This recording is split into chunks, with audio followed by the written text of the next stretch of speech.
There's a moment a lot of runners over 40 have. You're on a run you've done 100 times, and suddenly you've been getting more out of breath on runs that used to feel easy. You're not injured. You didn't gain that much weight. Something just changed. That something has a name. It's called VO2 max, your body's #1 predictor of how long you'll live. And in this video, I'm going to show you exactly what's actually happening inside your body after 40 and the 3 specific things that can reverse it, even in your 40s, 50s, even 60s. If you are over 40, likely your VO2 max is probably declining. But here is the surprising part. It might not be because of your age. In fact, most people never even come close to their true VO2 max in their 20s or 30s, which means you may still have room to improve it. Most of us, we're not elite athletes. We have jobs, families, responsibilities. We didn't train twice a day like Olympians.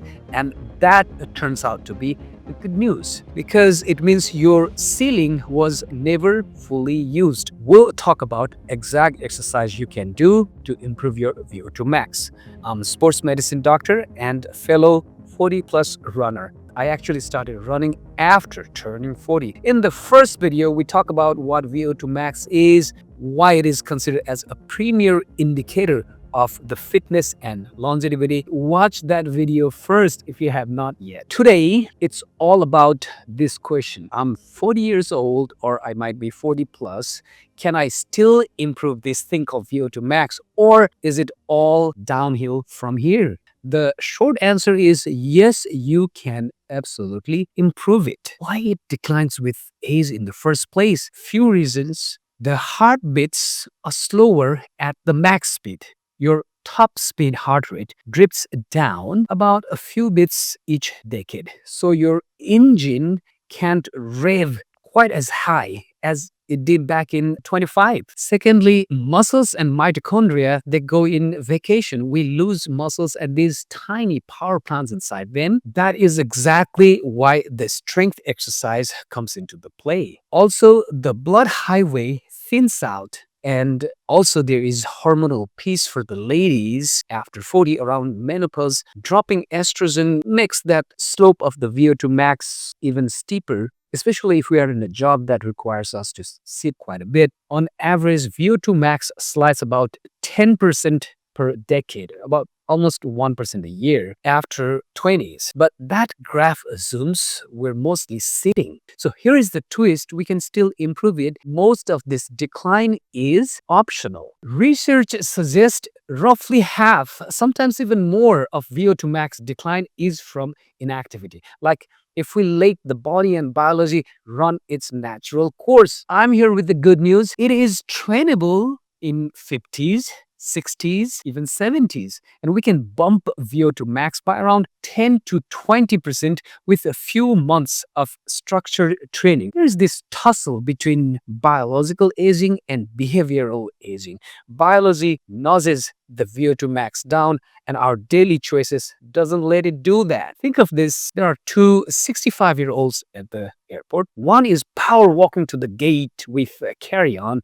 The other needs a wheelchair for the same distance. That gap very well could be VO2 max gap. So if this is so fixable even after 40, what do we do actually between Monday to Sunday to fix it? Now, before we go further, we should be realistic about something. Can everyone dramatically improve VO2 max after 40? Not always. For example, Olympic level endurance athlete, someone who has trained intensely since their teenage years, their VO2 max is already extremely high. In that situation, there may not be much room to improve because they are already very close to their biological ceiling. Sister Madonna Buter, what she used to do for fun? Ironman triathlons.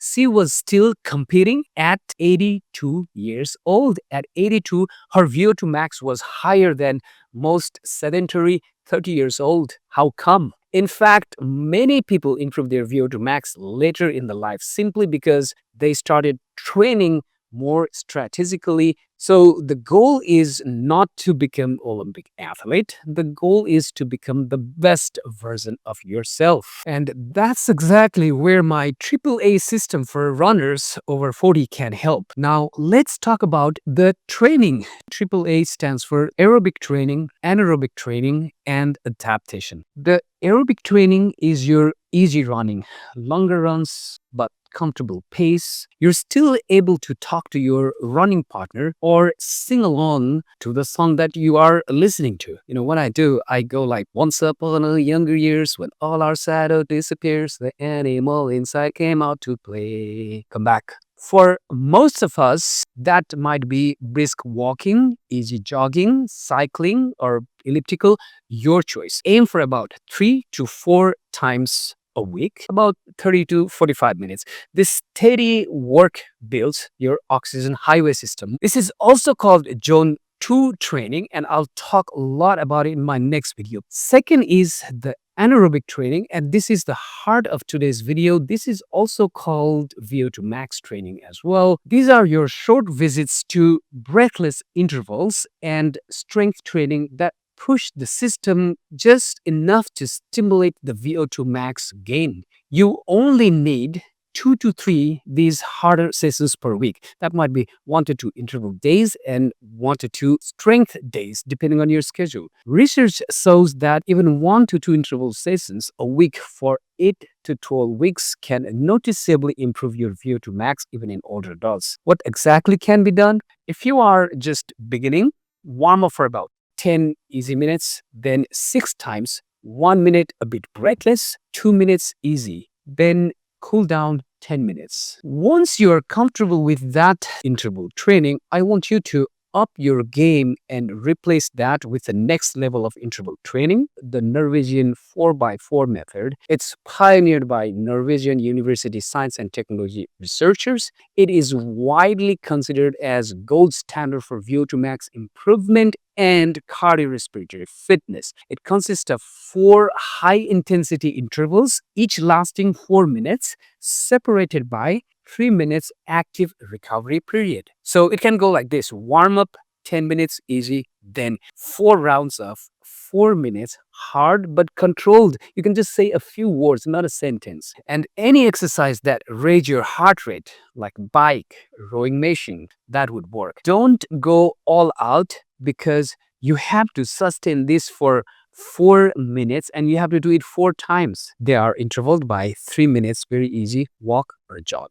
Then cool down for about 5 minutes. The science behind this is it takes about 1.5 to 2 minutes for your oxygen consumption to ramp up to its peak. If you only do about 30-second sprints, you never spend enough time at your actual ceiling. By going for 4 minutes, you spend at least 2 full minutes at your max cardiac output. And if for your easy aerobic training, you can speak in full sentences, for interval training, you can only say 2 to 3 words at a time, like "this is hard" or "one more round." Next, let's talk about strength, which is your frame. Strength is part of anaerobic training too. Think of it as building the frame that holds your engine. Keeping muscles gives your body more tissue that can use oxygen. 2 days a week of full body strength is enough to matter. Squat, deadlifts, hip hinges, lunges, push-pull. For strength days,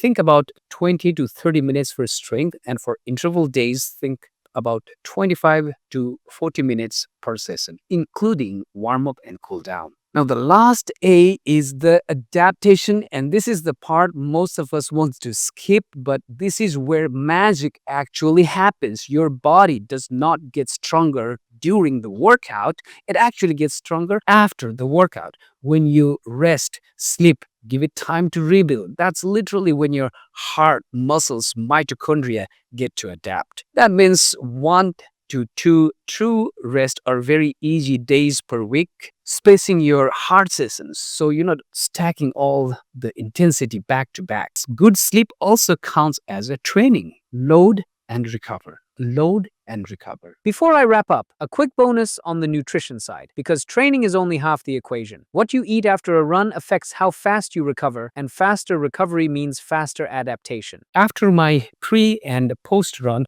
I drink something called my AAA smoothie. AAA stands for three things: anti-inflammatory, antioxidant, and adaptogenic. For example, turmeric helps with inflammation. Berries, they are full of antioxidant, and there are other ingredients that help the body deal with stress. Now, let me be clear, this smoothie does not magically increase your VO2 max, but good nutrition supports recovery, and recovery allows the body to adapt to training. Click below for the recipe for this smoothie if you want to give it a try. At 40, your body is not fragile, it's negotiable. It will adapt to whatever we repeatedly ask for it. If you ask for comfort, it shrinks. If you ask for strength, it grows. If you ask for endurance, it builds an engine. VO2 max is not the number for athletes, it's the number for life, and you can improve it. We spend the first 40 years of our life building a resume. Now, let's spend the next 40 years of our life building an engine. I want us to be the loudest, fastest, most unknowing 80 years old world has ever seen. I will see you in the next video when we will talk all about Zone 2 training. See me in that video.